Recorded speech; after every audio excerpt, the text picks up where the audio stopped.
Hay que tener conciencia de nuestra vida y recordar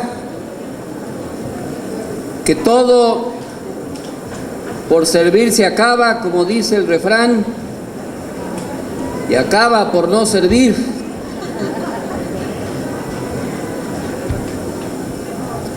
Que la vida abarca diferentes etapas y que nos hacemos sabios si entendemos el pasado y miramos con perspectiva el futuro. De ahí la trascendencia de saber ser sobrevivientes, aprendices del buen vivir. De ahí la importancia de no dejar que se ancle la desesperanza en el corazón, porque la desesperanza es la renuncia a la acción colectiva y la renuncia a creer que otro mundo es posible. En las actuales circunstancias violentas del país,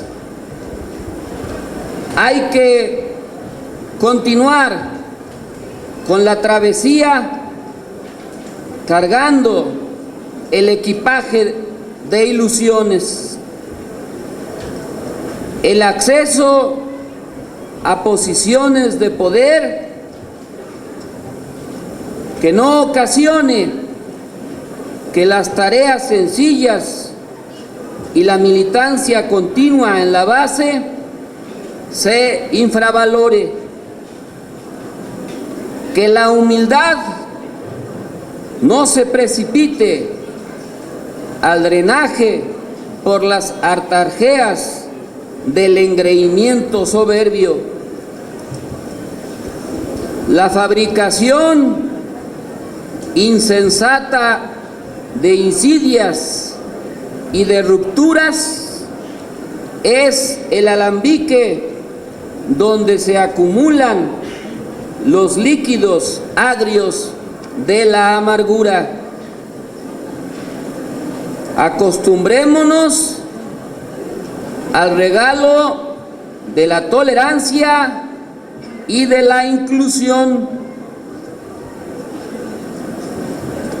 No permitamos que se sigan esparciendo las razones para el desaliento. Sobrevivimos en un tiempo lento de ignominia que parece interminable. Ante los féretros de nuestros muertos, la memoria hurga en sus confines. Hay que batallar para no ser una imagen borrosa atrapada en la quietud de la lápida olvidada por ángeles demasiado ocupados por la masacre y la hilera de anónimos esqueletos, cenizas sumisas en la búsqueda de su alma en pena. El hambre se ha vuelto una poderosa arma de fuego.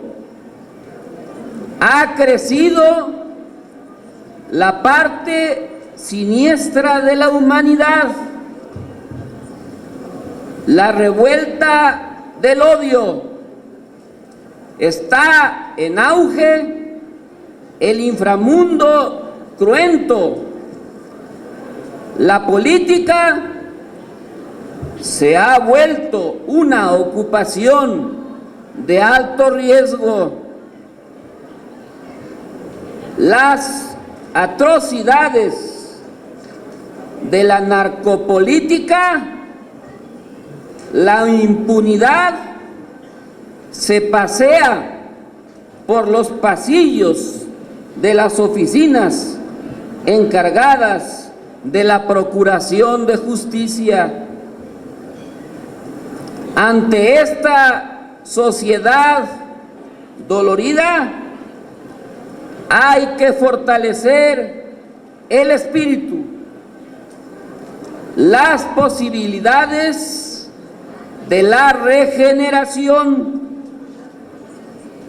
Ha llegado la hora de coincidir en desahuciar al actual sistema político, de acordar que no estamos de acuerdo con el modelo económico excluyente y generar el consenso de la inevitabilidad de otro régimen, de la construcción de una forma diferente de vida.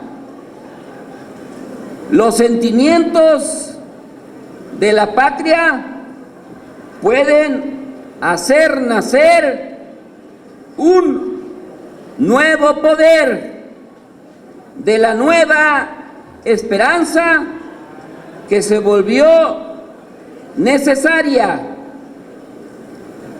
para evaluar la problemática social del sufrimiento humano. Vivimos la globalización del sufrimiento.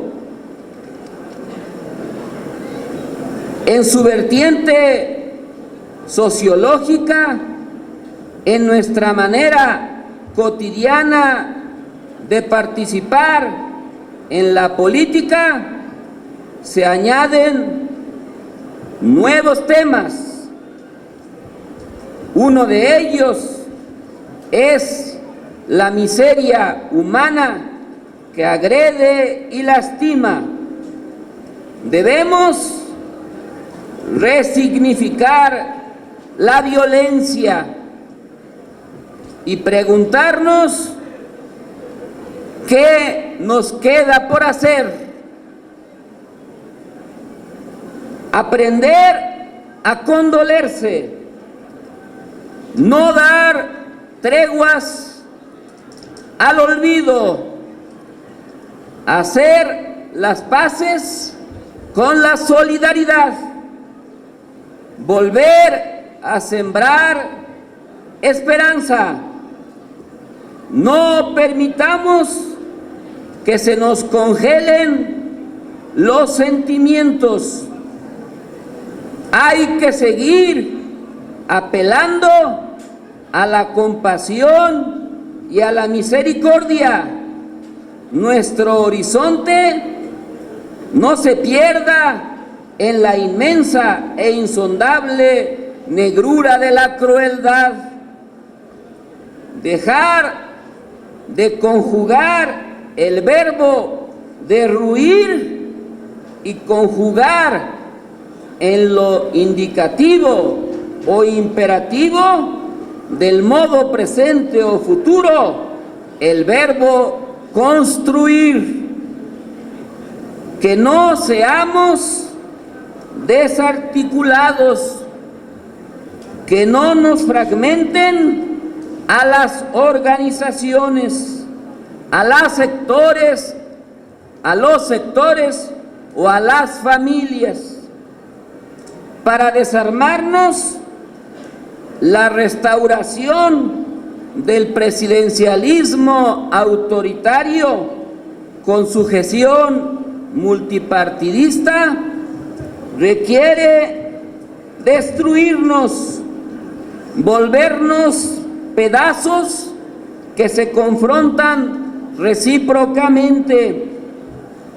Quieren que nos acostumbremos a una larga e interminable sucesión de querellas internas, al tiempo que el dolor social se petrifica, volvernos inermes ante la piedra negra del crimen organizado con y desde el Estado.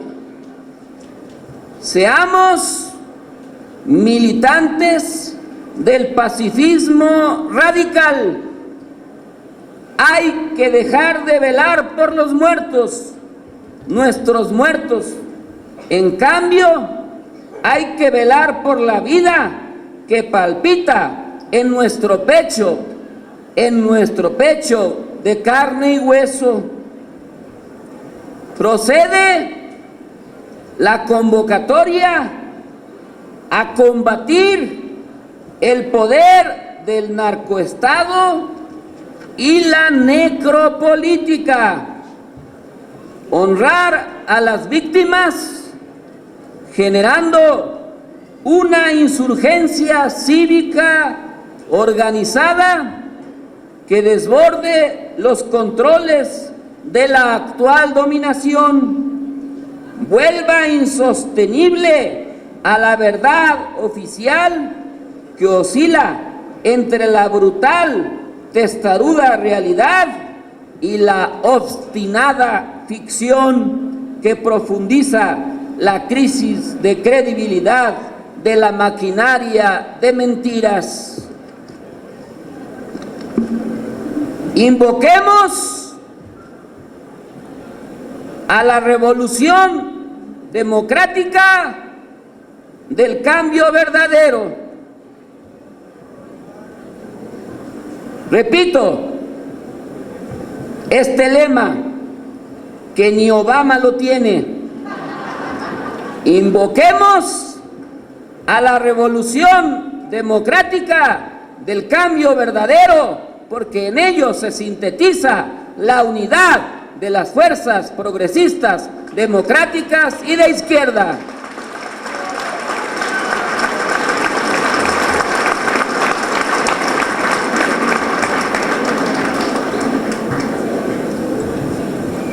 Construyamos un renovado consenso social anclado en el repaso histórico, la sanción a los culpables y la redefinición de nuestro destino como país. Preguntémonos, ¿pertenecemos a una ciudadanía en demolición? Ahora respondamos, seamos los que fracturen el tiempo, aquellos que marquen la diferencia entre una era y otra. Seamos los que ganemos la paz. No hay que sumergirse en las aguas espesas y turbias de la desesperanza. Escampará y las flores de las ilusiones se abrirán generosas.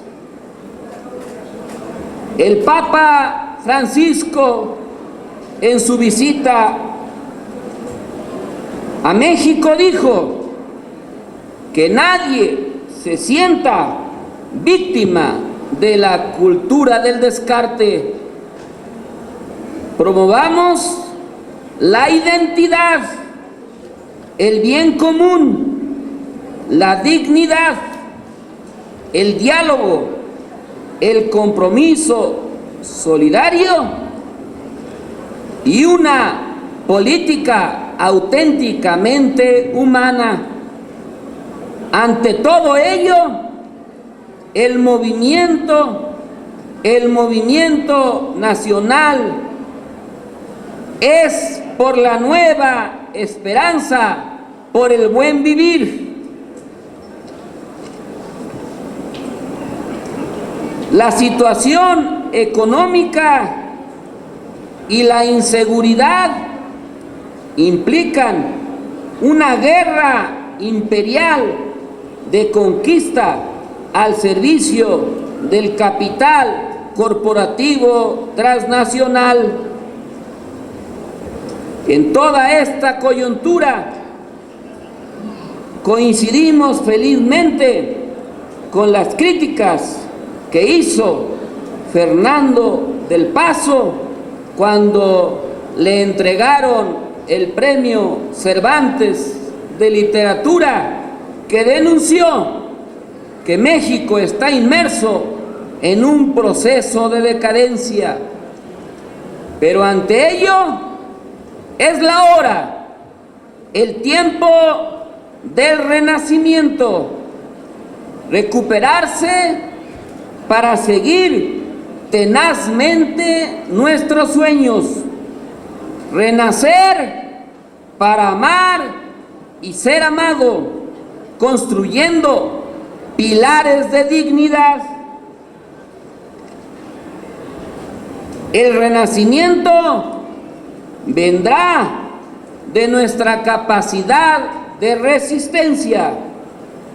Nuestro movimiento tiene que desarrollar la fuerza, el caparazón, el refugio para resistir las hostilidades, trazar un modelo de planeación ante las circunstancias crueles con una estrategia de corto y largo plazo, ajustándose a las variaciones tácticas que exige cada coyuntura. En diversas regiones del país, los grupos delincuenciales intervienen y participan en la política y coyunturalmente en los procesos electorales. ¿Y qué decir del ánimo social, de lo que Peña Nieto llamó mal humor social? No se trata únicamente de cifras macroeconómicas falazmente manejadas, sino de expectativas y de molestia por la exhibición descarada de los conflictos de interés, de la relación cínica entre la corrupción y la impunidad, el ambiente cotidiano de violación de los derechos humanos y su enorme impacto social. Un ejemplo es el manejo oscuro del caso Ayotzinapa y otro, la compra de la Casa Blanca. Por eso hay claros indicios de una crisis sistémica, tanto por el agotamiento del modelo económico neoliberal como por el desgaste del funcionamiento del sistema político. Lo que hay que tener claro es que está en curso un proyecto de restauración autoritaria del presidencialismo a través del control multipartidista y del manejo pactado con líderes empresariales, jeques mediáticos y presuntos líderes de opinión dóciles hacia las versiones oficiales de sucesos relevantes. En grado diferenciado y discontinuo, el régimen, a través de diversos mecanismos, ha conculcado parcialmente la independencia de la mayoría de las organizaciones políticas de variada orientación ideológica para mantenerlas sujetas a las determinaciones que al PRI le permitan mantener su hegemonía tanto en los procesos electorales como en las más importantes determinaciones del poder legislativo y judicial. Vivimos en una sociedad distinta, compleja, que hay que entender con métodos modernos y distintos. Hay que valorar lo que sucede en el país. Existen dos tendencias que predominan. Una, la percepción nacional e internacional es que la inseguridad, la violación de los derechos humanos y las muertes violentas van a la alza. Y dos, que como un cáncer, la acción criminal se expande territorialmente y resulta cada vez más difícil de contener. Hay un hartazgo, una credibilidad sustancialmente disminuida y un descrédito de casi el conjunto de la clase política. En la perspectiva de la sucesión presidencial del 2018, debemos valorar la influencia de la población joven, que será creciente, y la existencia embrionaria de las candidaturas independientes. En los más diversos estratos, la escala de valores se ha invertido. Hay culto a los antihéroes. La necropolítica y las contundentes evidencias de la existencia de un narcoestado se han convertido en el aceite que lubrica de manera cada vez mayor los gastos de las campañas, las inversiones privadas y la consolidación de emporios y magnates en los más diversos ámbitos. La acumulación y reproducción del capital comprende la participación de gobiernos estatales, de influyentes sectores del gobierno federal y abarca a la industria, el sector financiero, el ámbito de la economía informal, los medios de comunicación, el mundo del espectáculo y de la actividad deportiva. Se requiere, en consecuencia, una solución de fondo. El cambio de la política económica neoliberal y la consolidación de un nuevo acuerdo social a través de la convocatoria y celebración de un nuevo Congreso Constituyente. La nueva política económica debe tener como eje rector la filosofía del buen vivir y esa filosofía debe plasmarse en la Constitución de México para el siglo XXI. Estemos atentos al curso de las negociaciones del Acuerdo Transpacífico. Externemos nuestra inconformidad con el fantoche de Donald Trump y con su campaña, con sus discursos y sus posiciones racistas y demagógicas.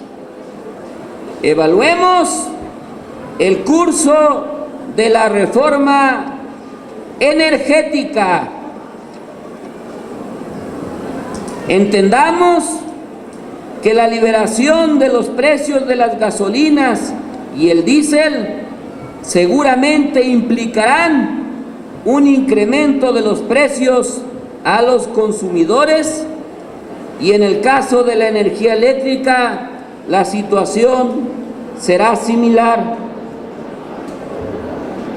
Un ejemplo del fracaso de las reformas estructurales fue la tremenda explosión registrada en el complejo petroquímico de Pajaritos, en Coatzacoalcos, Veracruz, operada por Mexichem.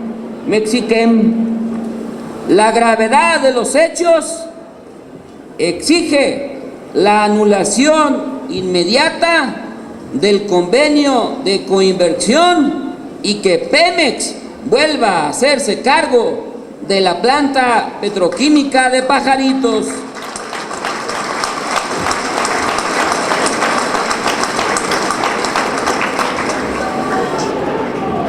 Justo por asuntos de suma gravedad es que los poderes públicos y privados han enderezado una serie de agravios, ataques y crímenes en contra de los trabajadores de la comunicación. Las agresiones contra la prensa constituyen así un terrorífico método de control. Se infunde miedo al mensajero para evitar que existan espacios en los cuales se examine y se cuestione al poder. Se pretende evitar que existan contrapesos para poner a excesos conductas anómalas o carentes de ética, opacidad o falta de transparencia. Las agresiones contra cada una de las personas son agresiones en contra del conjunto de la sociedad y de nuestra incipiente y aún débil democracia. Se hace porque funciona mal la economía, crece el endeudamiento y por eso se ha tenido que promulgar la ley de disciplina financiera después de que muchos gobiernos estatales endeudaron, como en Coahuila con Moreira, o en Chiapas con Sabines, o en Puebla con Moreno Valle, a generaciones enteras de compatriotas. Estemos atentos a los efectos de la Ley Federal de Zonas Económicas Especiales, que se va a utilizar como pretexto por el atraso en el desarrollo regional para detonar grandes negocios a costa de la población originaria, como sucedió en el Istmo de Tehuantepec con las empresas extranjeras que aprovechan la energía del viento, la energía eólica. América Latina y México están viviendo crisis severas. Una vez más se confirma que no bastan los cambios en un solo país o en el conjunto de ellos, si no hay una transformación a gran escala del orden mundial y una visión a largo plazo de carácter regional. Nos indigna el trato que el gobierno mexicano y algunos extraviados dirigentes de la izquierda mexicana le han dado a los representantes de la derecha venezolana. Desde aquí refrendamos nuestro compromiso solidario con la revolución bolivariana de la hermana República de Venezuela, con el legado de Hugo Chávez y el gobierno de Nicolás Maduro. No han pasado muchos meses para demostrar lo que significó y significa el gobierno de Macri en Argentina. Ese gobierno va a caer y la izquierda retomará el poder en la hermana República.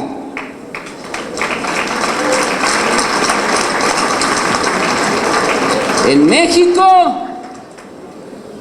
la izquierda mexicana tiene condiciones inmejorables para conquistar el poder de la presidencia de la República.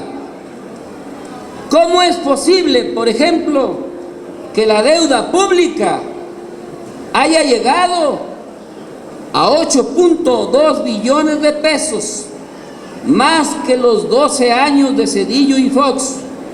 En proporción a los ingresos, la deuda ya alcanzó el 193.3% con el actual gobierno de Peña Nieto. Hay una economía deficitaria y no hay condiciones para que cambie la situación en nuestro país. Por eso debemos conquistar el poder. Lo debemos hacer, puesto que con Barack Obama han habido más deportaciones que nunca. Es preciso saber que independientemente de quién resulte ganador en la contienda electoral en Estados Unidos, las izquierdas mexicanas nos empeñemos en construir una relación bilateral fincada en el respeto a los derechos de los migrantes, en un efectivo combate al crimen organizado, en un diseño que considere las asimetrías a la hora del intercambio comercial, una agenda soberana que debe honrar, además, las mejores tradiciones de la diplomacia mexicana en aras de defender nuestros intereses frente a los de la potencia del norte. Los mexicanos estamos atentos a la especial coyuntura de Cuba, su proceso de normalización de relaciones y que está llevando a cabo cambios importantes en lo interno. Pero insistimos en el cese del bloqueo económico que todavía pesa sobre la isla. Y mandamos un afectuoso, cariñoso saludo al comandante Fidel Castro con motivo de su reciente cumpleaños número 90. ¡Vamos por el centenario! ¡Que viva Cuba! Existe la disyuntiva en la patria grande. Se ha fraguado un golpe en contra de la presidenta Dilma Rousseff y el Partido de los Trabajadores. Vamos a trabajar en el Foro de Sao Paulo para reactivar nuestra organización continental y mundial. Esta es la hora en que las fuerzas progresistas debemos demostrar nuestra capacidad de renovación para dejar atrás los errores y estar a la altura de los nuevos retos. Vienen tiempos difíciles, pero estamos acostumbrados a ellos. Las izquierdas en México, lejos de estar unidas, están pulverizadas bajo una eficaz estrategia para debilitar, dividir o cooptar. Las condiciones son claras para optar por un gobierno de rostro humano, de Estado de Derecho y no de Estado de derecha, de economía de desarrollo y no de economía del desastre. Pero la desunión beneficia a nuestros adversarios internos y externos. En junio próximo, 14 entidades del país tendrán elecciones. Estos comicios están siendo vistos como un ensayo de lo que ocurrirá en 2018 con el relevo presidencial.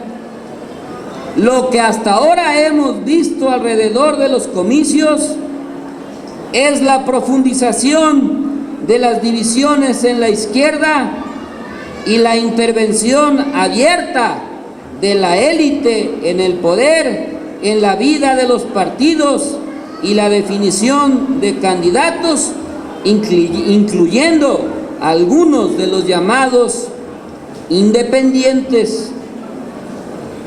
La elección de un Congreso Constituyente en la Ciudad de México se está volviendo un escenario de confrontación entre las dos principales fuerzas de la izquierda, el PRD y Morena. Nosotros no nos confundimos, nos empeñaremos en la difícil ruta de la reconstrucción de la unidad de las izquierdas, porque la unidad de las izquierdas nos hace grandes y nos permite lograr nuestros objetivos.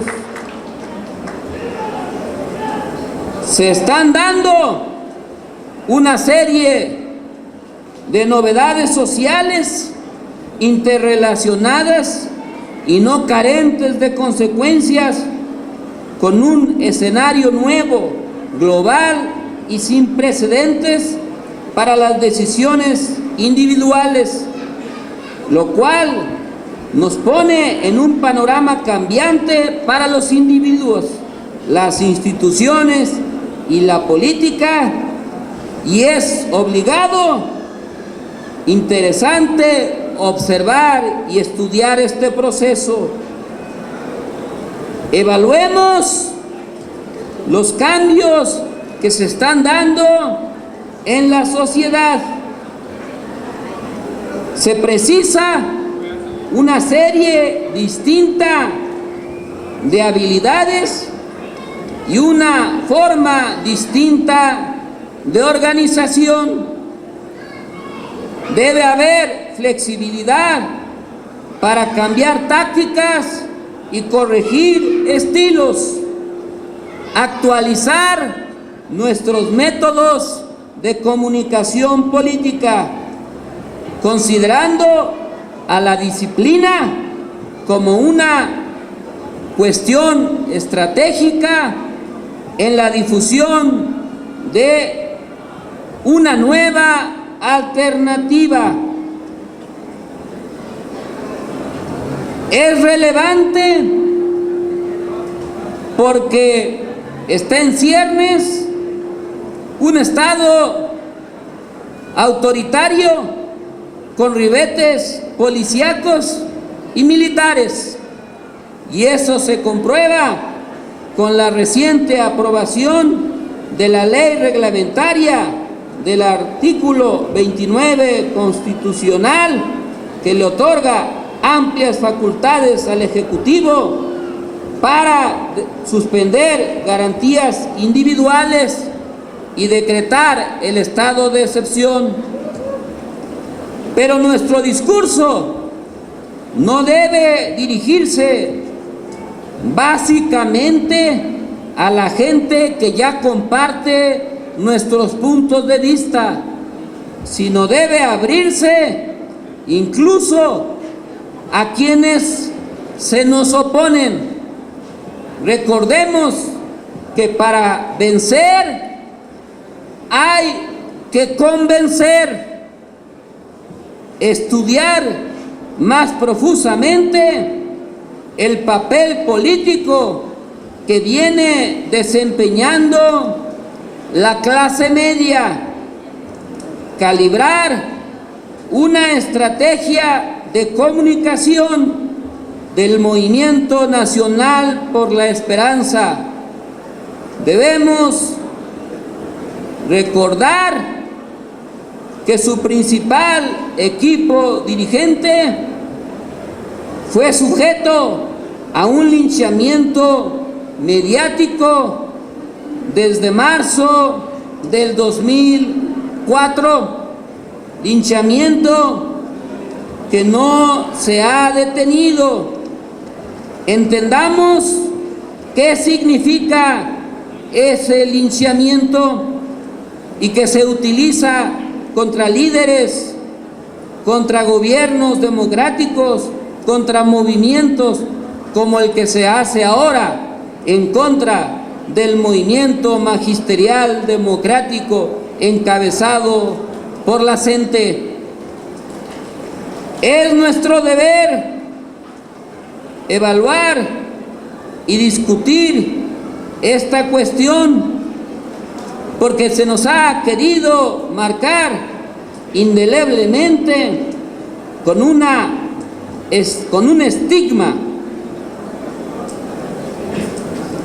¿Qué estrategia hay que seguir al respecto?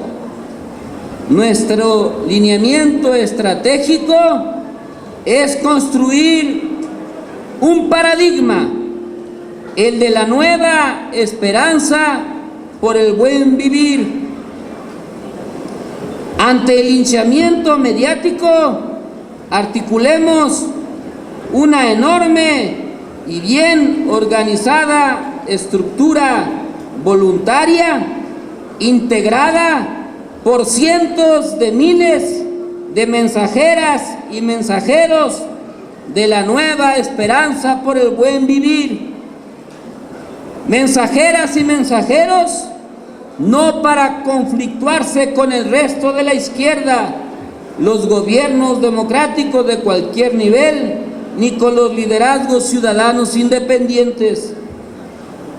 Queremos debilitar a las fuerzas que participan en la restauración del presidencialismo autoritario con multipartidista control, al tiempo que impulsamos el mantenimiento y ampliación de los programas sociales y las libertades democráticas en el país, difundiendo el lema "La nueva esperanza por el buen vivir". Llamamos a que las personas elijan para ellas mismas por más y mejores derechos. Queremos que en nuestro país prevalezcan los valores de la solidaridad, de la generosidad, de la lealtad y de la integridad. Queremos un país de compromisos con uno mismo y con los demás, donde prevalezca la convivencia comunitaria, los derechos para todas y todos, sin ningún tipo de discriminación, y que diga no a la cultura del descarte.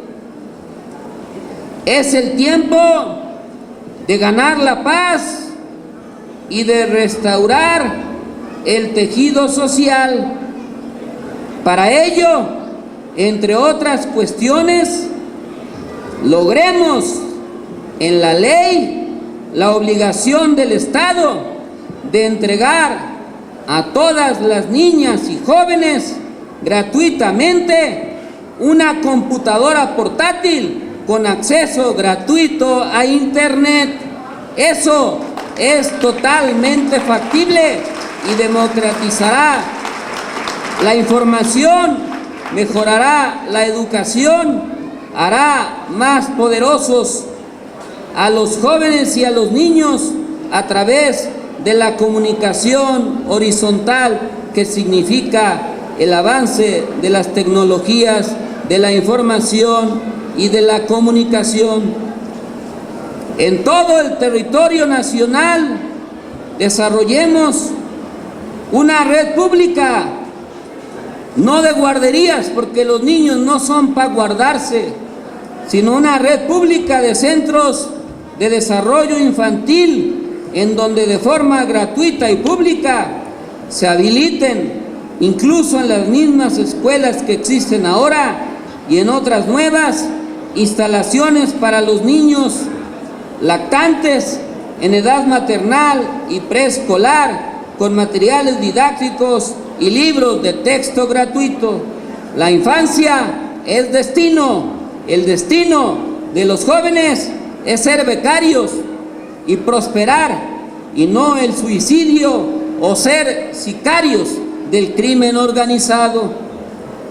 Los mensajeros de la nueva esperanza por el buen vivir serán los promotores de la seguridad, la justicia y la tranquilidad, de la participación democrática de la ciudadanía, de la vida plena, de la vivienda digna, de la seguridad social, el combate a la pobreza y a la injusticia.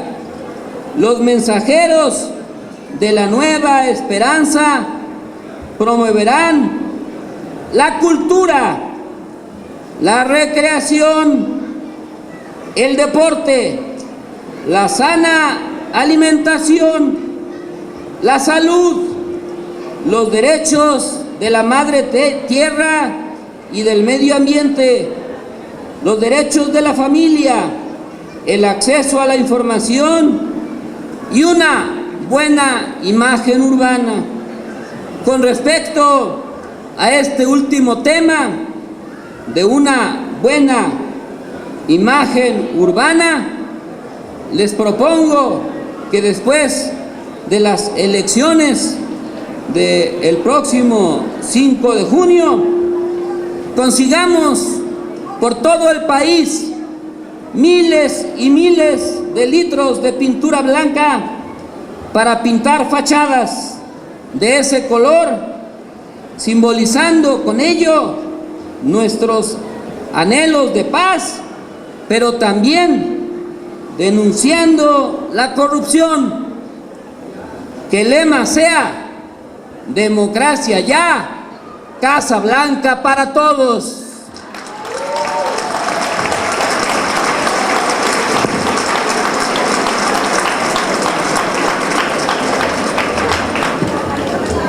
Tenemos un plan de acción que es el segundo documento que se les ha entregado.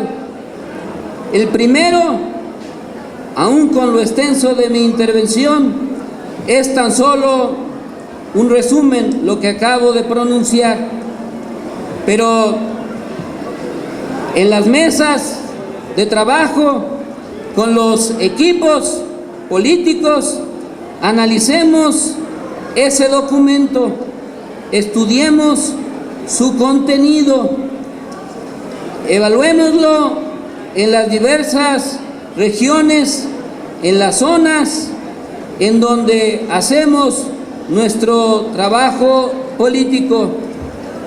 Hagamos círculos de formación y educación política. Escribamos y desarrollemos nuevas propuestas y nuevos análisis. Recuperemos la tradición de la formación política e ideológica. Abandonemos solo las acciones prácticas o las competencias internas y dediquémonos a construir y reconstruir las fuerzas y los valores de la izquierda que le han dado sustento a este país. La izquierda ha sido la principal promotora de los cambios en nuestra historia. La izquierda ha sido y es el principal baluarte ciudadano que existe en la República. Y nosotros, como izquierda, tenemos aplomo, entereza y capacidad para resistir. Hemos demostrado que somos capaces de sobrevivir a los más fieros ataques mediáticos y políticos.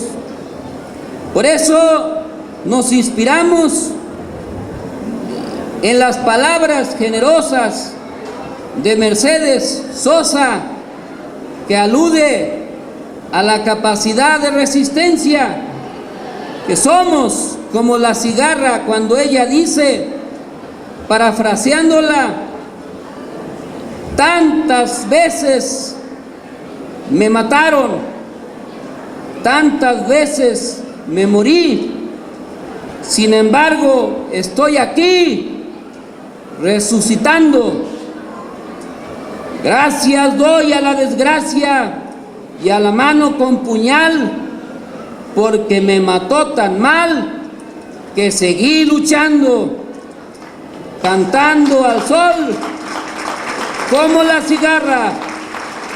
Después de un año bajo la tierra, igual que un sobreviviente que vuelve de la guerra. Compañeras y compañeros, para salir del laberinto en que estamos, pensemos, reflexionemos colectivamente en nuestras fortalezas, nuestras debilidades, los riesgos y las oportunidades. Precisemos objetivos y metas. Discutamos para qué vamos a hacer nuestro plan de acción para construir un paradigma, el de la nueva esperanza por el buen vivir. Decidamos cómo lo vamos a hacer y qué vamos a hacer. Precisemos los términos del debate. En el actual momento coyuntural, los grupos del poder económico político dominante, al que identificaremos como la casta que promueve para los próximos sexenios la restauración de la presidencia autoritaria. En términos ideológicos, compite el neoliberalismo del siglo XX, que nos condujo a una crisis civilizatoria, en contra de la fuerza de la esperanza del socialismo del siglo XXI en pos del buen vivir. Por contraste, podría decirse que hay una batalla entre los defensores del actual statu quo, engendrador de la desesperanza, y quienes estamos ya organizando la revolución democrática por el cambio verdadero que cimentará a la nueva esperanza por el buen vivir. Vamos a unirnos con todas las fuerzas progresistas y democráticas de la izquierda. Ahí no están nuestros adversarios ni nuestros enemigos. Hay que derrotar al colaboracionismo entreguista y al sectarismo obcecado. Evitemos la infiltración de los valores e ideología de nuestros adversarios en nuestras filas. No permitamos la degradación de nuestros proyectos ni el desgaste propiciado por el desdibujamiento de nuestro perfil e identidad. Es la hora de conquistar en la base a la militancia coherente y de tomar un proceso de recomposición y acompañamiento en todos los ámbitos para desestructurar a los afanes restauradores del presidencialismo autoritario. Seamos convocantes de la organización del cambio democrático. Somos un movimiento político-social, solidario y de izquierda democrático, con perfil civilista y ciudadano, en donde participamos líderes de diversas organizaciones políticas democráticas y también ciudadanos sin identidad partidaria. Procuramos organizar la emergencia de liderazgos naturales, leales, articuladores, voluntarios, de equipos dirigentes. Trabajamos territorial y sectorialmente, formando políticamente, capacitando, gestionando mediante la participación ciudadana y colectiva. Dentro de la gestión, entre nuestros grandes logros está la gestión de proyectos productivos y de cientos, diría yo, miles de obras públicas de diverso tipo en cientos de municipios a lo largo y ancho del país. Ese es un gran logro que vamos a seguir consolidando. Nos expandimos como la enredadera e imitamos al bambú que se dobla pero no se quiebra, al bambú que primero crece hacia abajo en sus raíces y luego busca la luz del sol. Con autenticidad e iniciativas innovadoras, disposición incluyente, orientados por nuestros principios, aglutinamos y somos coleccionistas de éxitos y de victorias. Así somos nosotros. Sabemos ganar, sabemos resistir, sabemos reponernos y sabemos salir adelante. Combatimos a los oscuros partícipes de la decadencia, repartidores de tristeza, propaladores de las angustias, el miedo, el abandono, el odio y la muerte. Nosotros combatimos la corrupción con su cauda de tragedias y calamidades. Nuestra aspiración es el renacimiento, en donde haya tranquilidad, amparo, dicha, amor, vida, salud y paz. Tengamos la fortaleza para propiciar la regeneración y conquistemos el derecho a la felicidad. ¿Dónde vamos a propalar nuestro mensaje? En todo momento y lugar donde sea útil y posible. Para ello, en este consejo, después de las mesas y del receso de la comida, elegiremos a la mesa directiva del consejo, a las comisiones y al Comité Ejecutivo Nacional que habrá de conducir a este movimiento en la siguiente etapa, desarrollando los diversos programas que tenemos encomendados. En cuanto esté nombrado el Comité Ejecutivo Nacional, las diversas secretarías, que incluirá principalmente a jóvenes y a mujeres, habremos de relacionarnos con los movimientos sociales, organizaciones y sectores.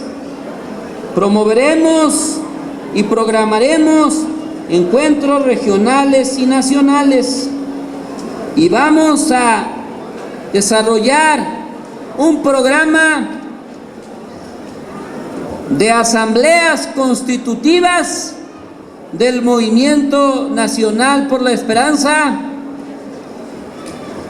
en cuando menos los 300 distritos electorales federales, pero estoy seguro que en muchos lugares podremos hacerlo en los distritos electorales locales y en otros tantos en cada uno de los municipios en que se dividen las entidades federativas.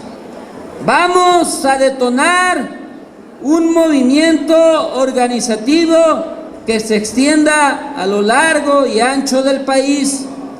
En las asambleas del movimiento habrán de elegirse a las dirigentes y los dirigentes en cada región y en cada lugar por consenso, procurando la renovación y la inclusión.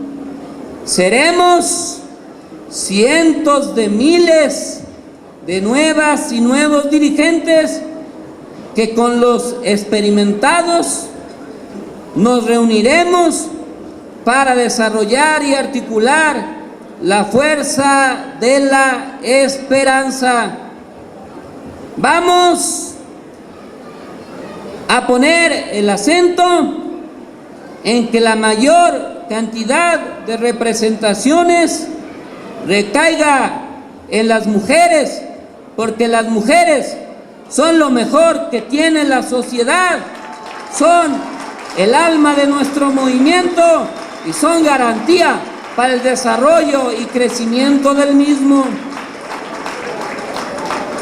Los jóvenes vitalicios como yo vamos a seguir participando, pero también requerimos a los jóvenes con su energía biológica. Abramos paso a la renovación generacional. Los jóvenes no son solo el futuro, son el presente y van con el espíritu del movimiento del 68 a refrescar y articular nuestra fuerza y van a darle alegría, antisolemnidad, identidad, comunicación y expresión masiva. Con su ironía y su rebeldía se van a convertir en el sujeto principal, revolucionario y de transformación social que necesita nuestra patria. Inspirados en lo mejor de nuestra historia, en lo mejor de nuestros héroes, hombres y mujeres, siguiendo su ejemplo con espíritu unitario, demostremos que sí hay de otra. Demostremos que somos la energía del cambio. Demostremos que nuestra causa es por amor y anhelo de justicia. A paso de vencedores, levantaremos a la nueva esperanza por el buen vivir y se abrirán nuevos horizontes en donde la gente pueda ser feliz y se acabe la larga noche de crueldad y de violencia, renazca la vida, la sonrisa, la alegría y que nadie pueda seguir sufriendo por las atrocidades del actual sistema político. Estoy seguro que todas y todos nosotros vamos a estar a la altura de los requerimientos, que cada vez vamos a ser más y mejor organizados, que van a ser cada vez más insuficientes los recintos para albergar a este Consejo Nacional, que fue en su constitución de 1,500 consejeros y que ahora rebasa ya a más de 3,000 consejeros electos a lo largo y ancho del país. Para fin de año, convoquemos a nuestro segundo Congreso Nacional. Para entonces, nuestra fuerza será mayor y más grande. Seremos promotores de la unidad y vamos a demostrar que llegó la hora de que en México por fin haya un gobierno federal democrático y de izquierda que construya el nuevo paradigma, la nueva esperanza por el buen vivir. ¡Viva el Movimiento Nacional por la Esperanza! ¡Vivan las mujeres y los jóvenes! ¡Viva la izquierda democrática! ¡Viva nuestro México! Muchas gracias, compañeras y compañeros.